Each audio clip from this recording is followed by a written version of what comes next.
अपने दिल का, अपने मन का, अपने चित्त का, अपने हृदय का नेटवर्क, अपने हृदय की भक्ति का भाव सिग्नल मिलाइए।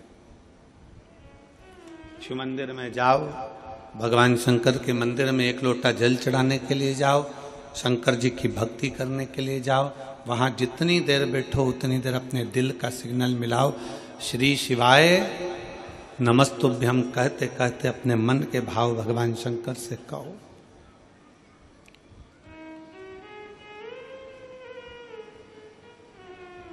एक बात अपने हृदय में उतार कर रखी है। सारे कर्म, सारे पूजन, सारे पाठ, सारे अनुष्ठान, सारा जप तप, सब में सबसे प्रथम है शिव भक्ति।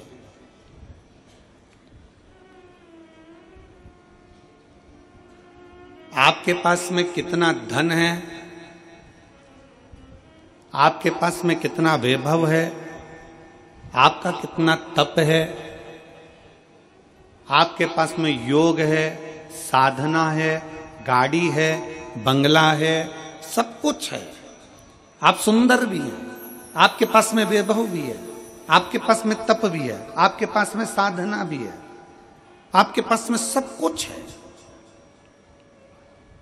और आपके पास में सब कुछ है और भगवान शंकर की अगर भक्ति आपके दिल में नहीं है ना, तो ये समझ लेना कि आपका धन, आपका वैभव, आपकी दौलत, आपकी संपदा, आपका रूप, आपका वैभव सब शून्य के बराबर है।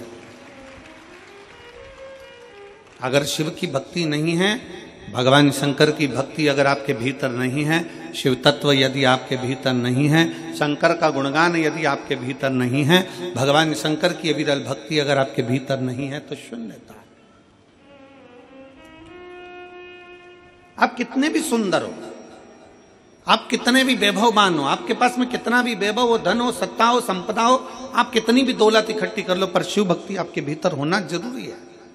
शंकर की अविरल भक्ति आपके भीतर होना जरूरी है। और अगर शंकर की भक्ति अगर आपके भीतर है, शिव की भक्ति अगर आपके भीतर है, तो एक डाकू भी, एक चोर भी भगवान शंकर का दर्शन का, दीदार का हकदार है। कड़प की कथा सुनाई थी आपको पहले।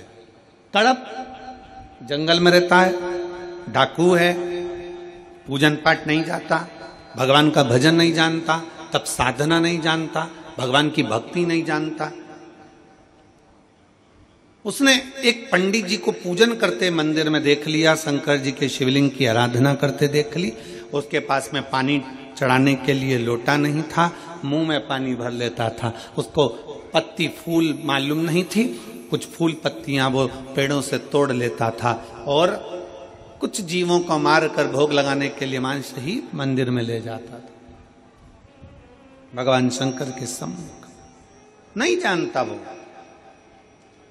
फिर भी मेरे शंकर उसके सामने प्रकट हो जाते हैं, मेरे शिव उसकी साक्षी में आ जाते हैं, मेरे शंकर उसके सामने आ जाते हैं।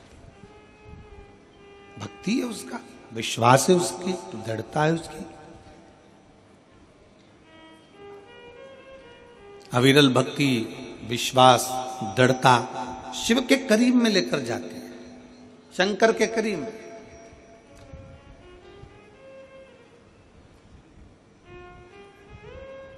भगवान कभी तुम्हारा वैभव नहीं देखेगा, भगवान तुम्हारा कभी धन नहीं देखेगा, भगवान कभी तुम्हारी संपदा नहीं देखेगा, भगवान कभी तुम्हारा धन वैभव संपदा, तुम्हारी काया, तुम्हारी माया, तुम्हारा जो भी है धन वैभव, ये मेरा भगवान नहीं देखेगा। भगवान अगर देखेगा, मेरा शिव अगर कुछ देखता है, तो केवल जैसे रामचरितमानस में तुलसी बाबा ने लिख दिया कि निर्मल मन सो मोहि पावा, मोहि छल छिद्र कपट ना भावा।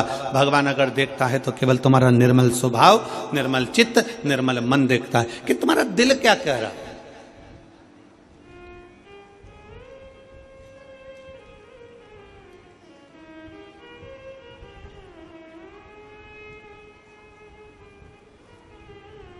भगवान शंकर की भक्ति करने वाला, भगवान की भक्ति करने वाला, भगवान का भजन करने वाला, भगवान का स्मरण करने वाला, भगवत नाम में डूबने वाला चाहे वो ब्राह्मण हो, क्षत्रिय हो, वैश्य हो, शूद्र हो, कोई भी हो, अगर वो भगवान की विरल भक्ति में रमा हुआ है, भगवान के भजन में रमा हुआ है, तो भगवान उसके करीब में आ ही जाते हैं।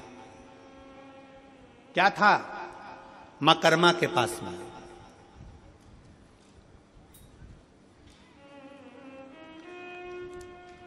क्या था मां कर्मा जी के पास में? टूटे सा झोपड़ा, टूटा सा झोपड़ा, छोटा सा परिवार,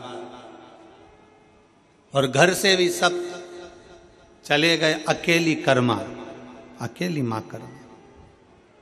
किसके सहारे?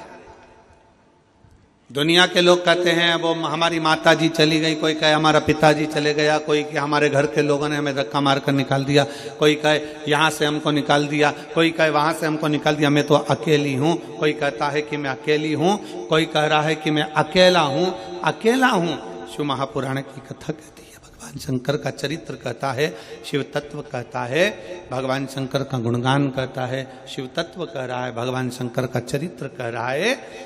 अगर आप कहते हो कि आप अकेले हो, शंकर की कथा कहती है कि भगवान शंकर से माता पार्वती जी ने पूछा कि माता के गर्भ से बच्चे का जन्म होगा और माँ के गर्भ से बच्चा जन्म लेगा, तो माता के गर्भ से जब बच्चा जन्म लेगा तो उसका वैभव, उसका धन, उसकी संपदा, उसकी दौलत, उसके लिए वैभव सब कुछ कौन देगा? शंकर भगवान कहते हैं जब माता के गर्भ में बच्चा आता है, एक पिंड के रूप में आता है, केवल एक पिंड के रूप में, इसलिए मरने के बाद व्यक्ति का पिंडदान होता है। माता के गर्भ में जब बच्चा आता है एक पिंड के रूप में आता है, इसलिए मरने के बाद व्यक्ति का पिंडदान होता है। माता के गर्भ में जब बच्चा पिंड के रूप में रहता है तो वो मेरा ही एक स्मरण करता है, जैसे पानी में बुलबुला आया और उस बुलबुले में एक बिंदु नजर आता है, वो मैं शिव हूं, उसी तरह पिंड में भी शिव है और आखिरी तक पिंडदान तक भी शिव रहता है। समझना हे पार्वती, जब बच्चा गर्भ में आता है, उस गर्भस्थ बच्चे से लेकर जब उसके प्राण छूटते हैं तब तक भगवान शिव कहते हैं मैं उसके साथ, उसको अकेला नहीं छोड़ता, उसके कदम से कदम मिलाकर साथ चलता रहता हूं, उसके साथ आगे बढ़ता रहता हूं। वो अकेला नहीं है पार्वती, मैं उसके साथ हूं, वो मेरे हर पल, हर घड़ी, हर क्षण मैं उसका साथ देता हूं, हर पल, हर घड़ी, हर क्षण मैं उसके साथ हूं।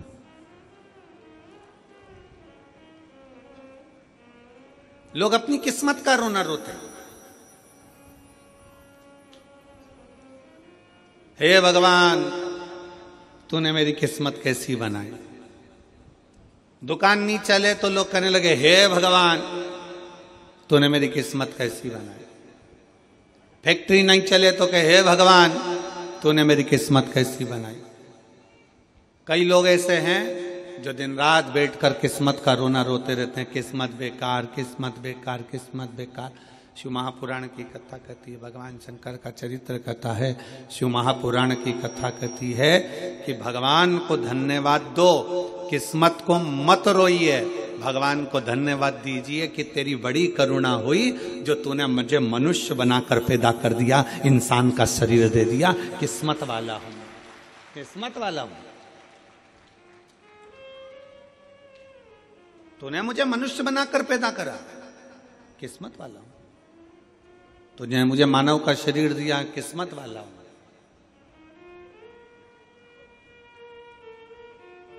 अगर माथे का जू बना के पैदा कर दे तब तो, और कोई एक आध मां बैठ जाती और निकाल के उंगली में रख के निपटा देती तो,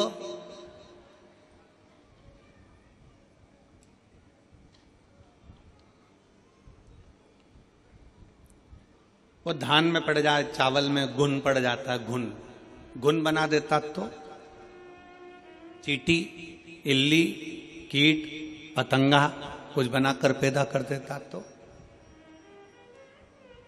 धन्यवाद दोस्त देवादिदेव महादेव को, किस्मत को कभी मत कोसो, भगवान को धन्यवाद दो कि तूने मुझे पूरा शरीर दिया, मुझे मानव की देह दी, मानव का शरीर दिया। ये तुझे साधुवाद है।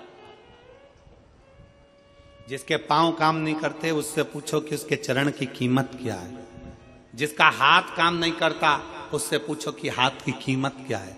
जो देख नहीं सकता उससे पूछो कि नेत्र की कीमत क्या है। जिसकी वाणी नहीं है उससे पूछो कि जिह्वा की कीमत क्या है। जो सुन नहीं सकता उससे पूछो कि तुम्हारे कान की कीमत, श्रवण शक्ति की कीमत क्या है, उससे पूछो। जिसका शरीर बेकार है, जिसका शरीर बेकार है उससे पूछो कि शरीर की कीमत क्या है। शरीर की कीमत है क्या, उससे पूछा जाए।